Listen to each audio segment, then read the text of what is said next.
sobre a igreja? Ele diz: edificarei a minha igreja, e as portas do inferno não prevalecerão contra ela. Só isso.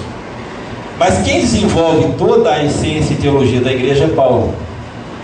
Agora, o interessante, o detalhe importante, e você vai entender a essência da igreja a partir da palavra dela. A palavra igreja vem do grego eclésia.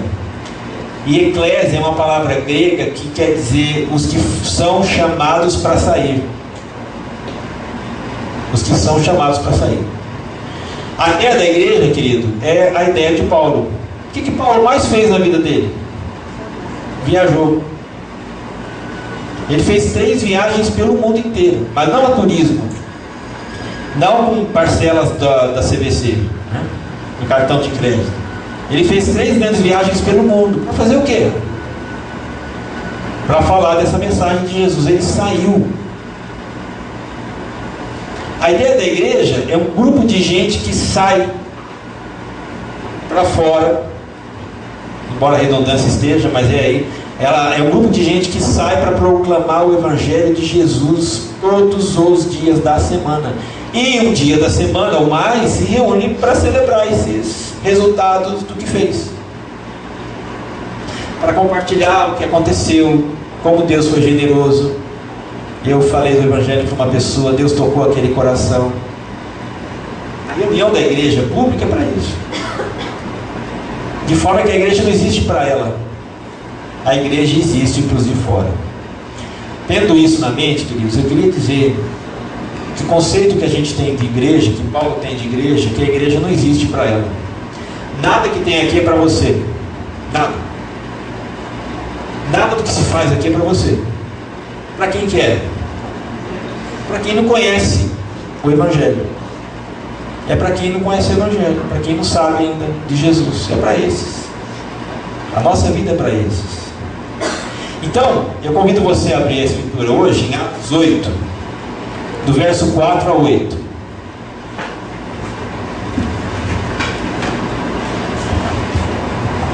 Nós vamos ver a primeira vez que o Evangelho é levado para fora dos limites judaicos. E você vai ver alguma coisa interessante nesse texto. Quando o Evangelho deixa de estar limitado ao campo judaico, à cultura judaica. Então, Atos 8, do verso 4 a 8, nós temos esse texto que fala de um líder, ou de um servo de Deus chamado Filipe. E ele vai para uma região do mundo que não é judaica. Atos 8, 4 a 8, eu vou ler para você. Diz o seguinte: os que haviam sido dispersos pregavam a palavra por onde quer que fossem. Indo Filipe para uma cidade de Samaria, anunciava ali a Cristo. Quando a multidão ouviu Filipe e viu os sinais miraculosos que ele realizava, deu unânime atenção ao que ele dizia. Os espíritos imundos saíam de muitos, dando gritos, e muitos paralíticos e mancos foram curados. Assim, houve grande alegria naquela cidade. Eu queria enfatizar esse último versículo. Houve grande alegria naquela cidade. Percebeu que não é na igreja? Quem está feliz aqui? A igreja ou a cidade? A cidade. Houve grande alegria naquela cidade, por causa da igreja. Então, queridos, eu queria falar algumas coisas para você. Essa é a primeira vez que o Evangelho ultrapassa o limite cultural judaico. Jesus tinha dito para os seus discípulos, em Atos 1,8, de maneira muito clara: vocês receberão o Espírito Santo e serão minhas testemunhas em toda Jerusalém, em toda a Judéia, em Samaria e até os confins da terra. Essa é a terceira etapa da ordem de Jesus. O Evangelho já chegou em Jerusalém, já chegou na Judéia, está entrando em Samaria agora. E Samaria é um contexto complicadíssimo. Por quê? Porque quem vai pregar o Evangelho em Samaria, queridos, é Filipe. Você lembra, Filipe é judeu. ele vai falar de Jesus para samaritanos. Como é que era a relação entre judeus e samaritanos? A pior possível. Ódio racial, preconceito racial. Um não se dava com o outro. Samaritanos e judeus tinham a mesma relação que árabes e judeus hoje. Samaritanos e judeus tinham antes a mesma relação entre brasileiros e argentinos numa final de Copa do Mundo. A mesma coisa, muito pior. E essa é a primeira vez que o Evangelho vai para um lugar não judeu. Como é que esse Evangelho vai ser bem recebido? Como é que o samaritano, inimigo mortal, histórico do judeu, vai acolher ou não vai acolher o Evangelho? Como é que vai ser a receptividade a esse Evangelho? Dificílima missão, muito complicada. Você, sendo judeu, ir para Samaria anunciar Jesus. Mas é interessante. Vou voltar um pouquinho. Se você vai para Atos 2, aquele texto clássico da igreja em Jerusalém, Atos 2, diz que quando a igreja foi plantada em Jerusalém, havia grande alegria na igreja, mas a igreja contava com a simpatia de todo o povo. Lembra desse texto? Atos 2, com respeito à igreja em Jerusalém, havia simpatia de todo o povo pela igreja. A igreja era simpática ao povo da cidade. Quando o Evangelho volta ou sai da região judaica, vai para Samaria, a cidade também reage favoravelmente. O texto diz: houve grande alegria naquela cidade. E eu pergunto, por que a cidade estava feliz com a presença da igreja? Eu faço outra pergunta. A cidade de Rio Claro, qual é a importância que as igrejas têm para a cidade de Rio Claro? Eu estou dizendo o que é que a cidade, o que é que os cidadãos de Rio Claro dizem a respeito das igrejas. Qual é a opinião? Porque naquela época era a melhor possível. A igreja fazia falta se não estivesse lá. O que o povo de Rio Claro diz? E aí você muito direto. O que é que o povo de Rio Claro diz sobre nós aqui? Nós somos simpáticos? Nós causamos alegria ao povo de Rio Claro? Essa é a pergunta. Por que essa igreja de Samaria dava alegria para a cidade? É só você olhar no texto. Porque a igreja participava diretamente dos males sociais, claro. Numa época em que não havia nenhum tipo de serviço médico, social, etc., a coisa acontecia na base do milagre mesmo, não é? Não tinha médico, não tinha hospital, não tinha nada. Filipe curava as pessoas pelo poder de Deus, paralíticos e coxos. Era uma igreja que olhava para essa gente necessitada e fazia algo para sanar não só injustiça, como agente de socorro. Você vai ver a igreja em Jerusalém dando comida para quem não tem, dividindo riqueza com quem não tem. A igreja em Jerusalém começa com essa prática, depois ela vai se estender para outras igrejas da região, proclamando, além da mensagem da boa nova, sendo boa notícia para a cidade, promovendo essa série de benefícios. Então essa igreja, queridos, não era uma igreja na cidade, uma igreja a mais na cidade. Ela era uma igreja para a cidade. Ela era voltada para a cidade. E eu acho que o problema hoje das igrejas, que são igrejas na cidade e não para a cidade, é que as igrejas na cidade, elas funcionam assim. Elas são guardiãs da moral. As igrejas da cidade se orgulham de repetir esse velho discurso: os crentes aqui não bebem cerveja, os crentes aqui não fumam, os crentes aqui não dançam, os crentes aqui não fazem coisas erradas. São guardiãs da moral da cidade. Segunda coisa que uma igreja na cidade faz, ela só critica os problemas do município. Ela só mete o pau na política do município. Ela só critica os moradores do município. Ela só condena os pecadores do município. E ela proclama o juízo de Deus sobre o município. É uma igreja na cidade. Mas a única coisa que ela faz é denunciar. Só. A igreja na cidade é como aquele sacerdote e aquele levita que passam e o sujeito está semi-morto, olham para ele e não fazem nada. No máximo dizem: está vendo? Culpa dele, quem mandou fazer coisa errada agora está aí. O que é uma igreja para a cidade, porém? Uma igreja para a cidade é a igreja igual aquele samaritano, que não quer saber por que o sujeito foi assaltado, por que ele está sangrando, quem fez isso com ele. Uma igreja para a cidade pega um cara caído, coloca na sua cavalgadura, leva para uma pensão, paga para que ele fique curado, paga tudo que ele gastar, e não quer saber. Quer saber de livrar da morte e socorrer, em nome de Jesus. Essa é uma igreja para a cidade. E uma igreja para a cidade, ela participa de qualquer setor da cidade, cultural e produtivo. Uma igreja para a cidade, ela tem uma postura urbana, ela é envolvente no meio social. E sim, o que me chama a atenção, queridos, é como a gente se distanciou do verdadeiro evangelho, do propósito de Deus. Você se lembra, por exemplo, que uma certa altura da história, o povo israelita foi mandado para a Babilônia, né? E quando eles vão para a Babilônia, eles ficam 70 anos na Babilônia, e eles estão com uma cabeça na Babilônia, e Deus fala outra coisa da Babilônia. O que eles têm de opinião da Babilônia é uma, a opinião que eles fazem da Babilônia é uma, a opinião que Deus faz da Babilônia é outra. Eu vou te mostrar. Você tem a opinião deles sobre a Babilônia no Salmo 137.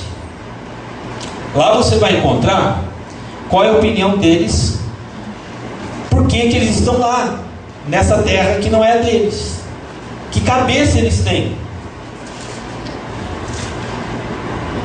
Eu vou resumir aqui. Eles dizem assim: junto aos rios da Babilônia, nós sentamos e choramos, com saudade de Sião. Lá nos salgueiros que havia, penduramos as nossas harpas. Os nossos inimigos diziam: cantem para nós uma das músicas de Deus. E nós dizíamos: como vamos cantar as músicas de Deus nesta terra estranha? E eles começam a lançar pragas contra os babilônios. E eles começam a querer pedir a Deus que Deus destrua a Babilônia, que Deus acabe com a Babilônia, que Deus mate as crianças da Babilônia. O salmo termina assim: tomara que alguém pegue os seus bebês de colo, jogue no chão, pegue uma pedra enorme e jogue em cima da cabeça dos seus bebês. É assim que termina o Salmo 137. Eu tenho ódio dessa cidade, eu tenho raiva desse lugar. Tomara que Deus mande uma bomba para explodir esse lugar. Mas antes que você condene essa oração e essa postura, quero dizer que muita gente que é cristã pensa isso sobre sua cidade. Tomara que Deus mande uma bomba para acabar com esse negócio da cidade. Mas sabe o que Deus diz sobre Babilônia? Jeremias 29, Deus fala assim: assim diz o Senhor dos exércitos para os exilados, que eu mandei de Jerusalém para a Babilônia. Ora, por que Deus mandou essa turma de Jerusalém para a Babilônia? Tem que ter um objetivo. Eles não entenderam. Ele vai dizer por quê. Construam casas e habitem nelas. Primeira coisa que Deus está dizendo para eles: vocês vão ficar muito tempo aí. Você não constrói uma casa em uma semana. Demora tempo para você construir casa. Vocês vão ficar muito tempo. Morem aí. Construam casas e morem nelas. Plantem jardins e comam dos seus frutos. Ou seja, produzam nessa cidade, para a cidade, para vocês comerem. Casem-se e tenham filhos e filhas. Casem filhos de vocês com essa gente. Tenham filhos e filhas, escolham mulheres para casar-se com seus filhos. E deem suas filhas em casamento para que tenham filhos e filhas. Multipliquem-se e não diminuam. Busquem, olha essa, busquem a prosperidade da cidade para a qual eu os deportei, e orem ao Senhor em favor dela, porque a prosperidade de vocês depende da prosperidade da cidade. O que Deus está dizendo para eles? Eu mandei vocês morarem aí para vocês abençoarem a cidade, porque eu amo essa cidade. Eu não odeio essa cidade, eu amo essa cidade. Deus está dando para eles uma ação missional na Babilônia. Baseado nisso, queridos, eu queria falar 3 coisas para vocês sobre a igreja na cidade. A primeira delas é que a igreja é chamada a transformar a cultura. Porque o texto que a gente leu de Atos diz que onde quer que esses cristãos iam, eles pregavam a palavra. Agora, por que eles iam de um lugar para outro? Você vai lembrar que século I era proibido ser cristão. Você vai se lembrar das arenas do Coliseu, onde cristãos eram jogados às feras e gladiadores, por causa da sua fé, por ordens do Nero, Calígula, Domiciano e tantos outros. E nessa época, dessa grande perseguição contra cristãos, eles eram obrigados a migrar para outro lugar, a ir para outra região. O Filipe, ele sai da sua cidade de Jerusalém e ele vai morar na Samaria. E quando ele chega na Samaria, ele cumpre a missão. E ele começa a falar do Evangelho em Samaria. Então parece que o sofrimento dessa turma só aumentava o compromisso deles com o Evangelho. Mesmo sofrendo demais, eles não deixaram de fazer aquilo pelo qual ou para o qual eles foram chamados. Então, se Filipe está olhando, os cristãos estão olhando, queridos, para essa questão da injustiça romana, que leva gente para morrer no Coliseu, e faz isso espetáculo do famoso pão e circo. Eles estão dizendo: isso é injustiça, isso é criminalidade, isso é errado, isso é condenável. Como é que nós vamos mudar isso? Bom, alguns judeus de sangue quente, discípulos do Judas Macabeu, se organizaram, pegaram em armas e foram lutar contra os romanos, e foram massacrados. Os cristãos não pegavam em armas. O que eles faziam?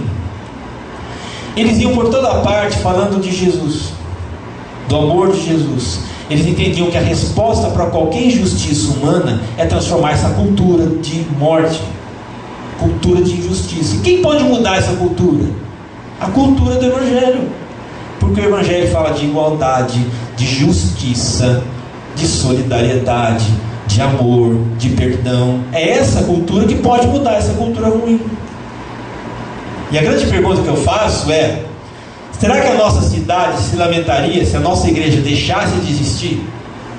Ou daria graças a Deus porque fechou as portas? Naquela cidade havia grande alegria, queridos. Por quê? Porque eles estavam mudando a cultura daquele povo. Então, qual é o chamado de cada um de nós?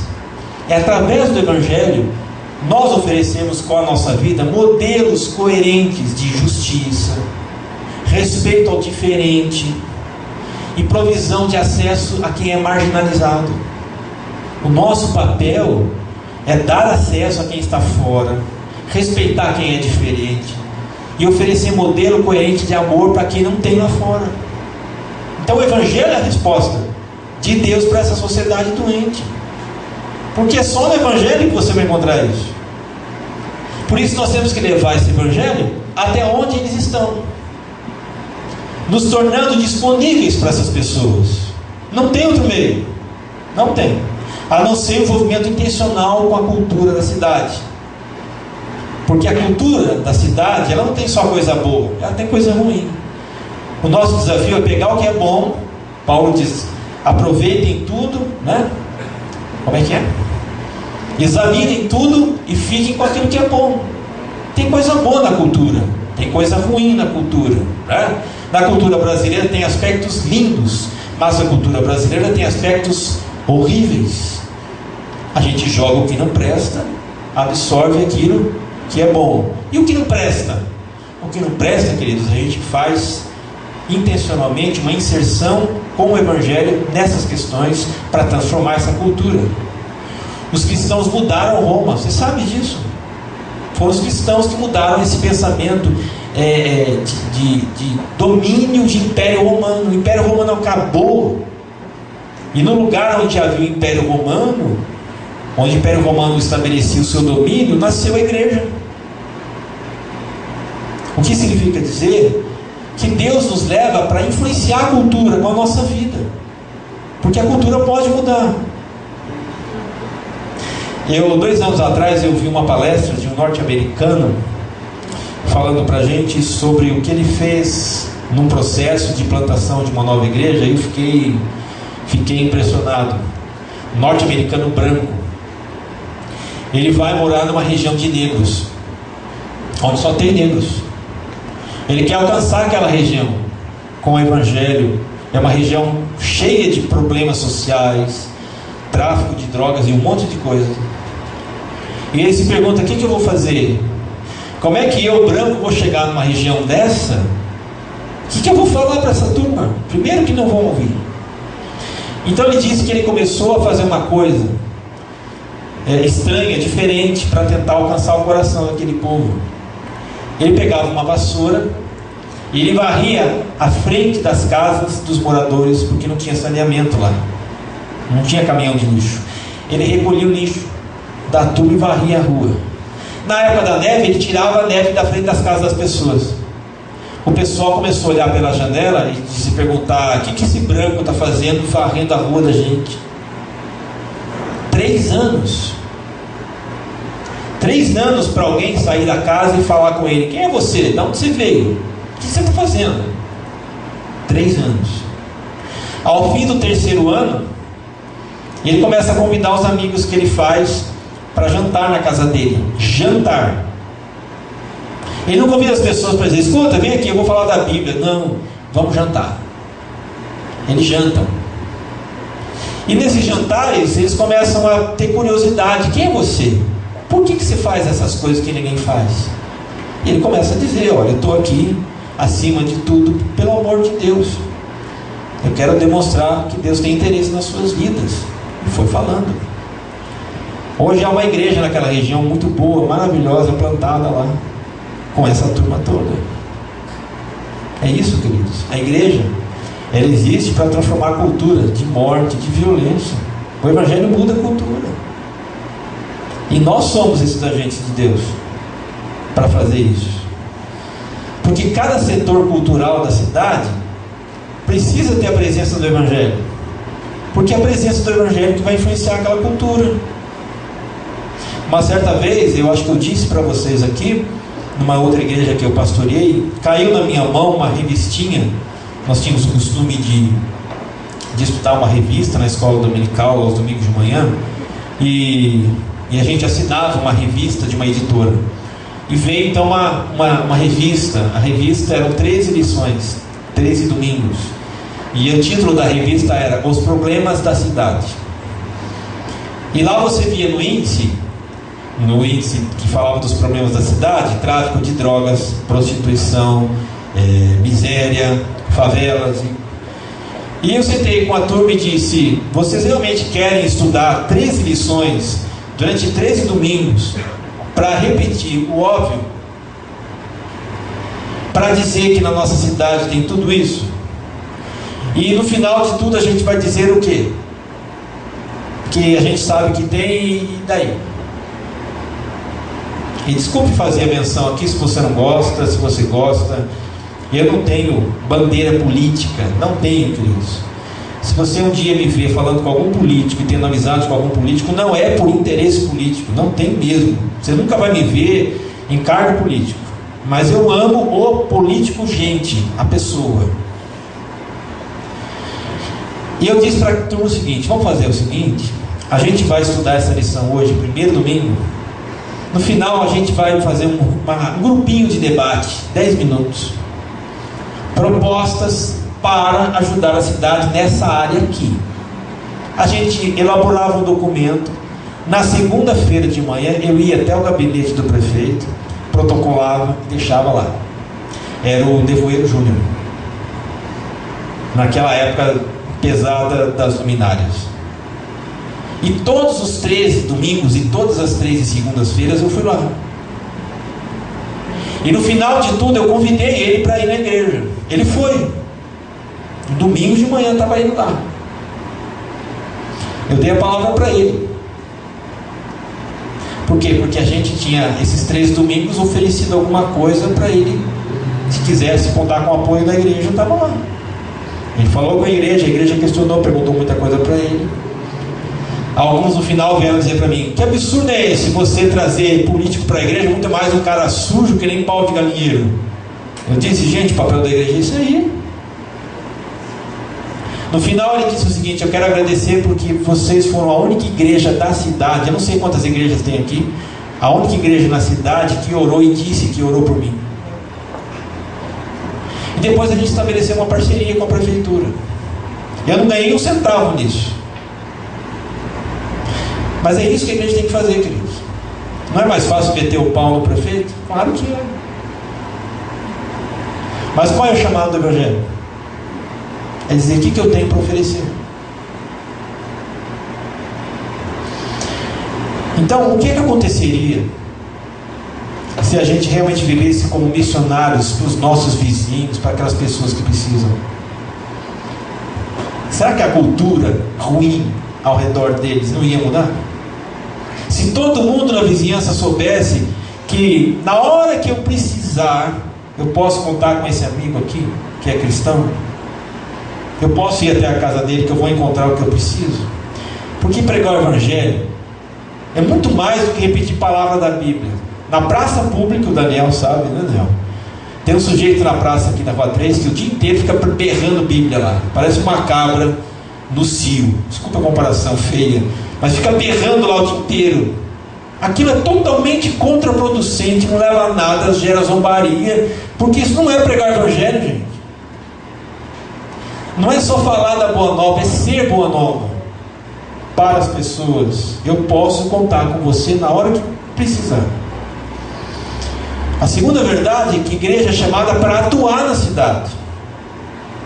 Ela não está fora da cidade, ela está vivendo para a cidade.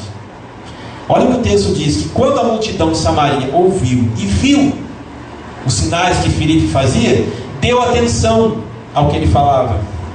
Eu acho bonita essa colocação, porque o pessoal de fora só escuta o que a gente diz quando a gente faz o que prega. As pessoas só escutam Filipe quando enxergam o que ele faz, que é de acordo com o que ele diz.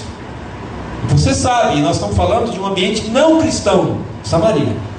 É muito mais difícil ser recebido no meio não cristão do que no ambiente cristão. Claro, no meio cristão, o meio cristão é fácil você até tapear e enganar os outros. É só você chegar com um discurso. Você chega para o cristão com aquele discurso: paz do Senhor, irmão. Você falou isso aí, querido, todo mundo já supõe: você é crente, você é fiel, você é digno de crédito, etc. e tal. Você fala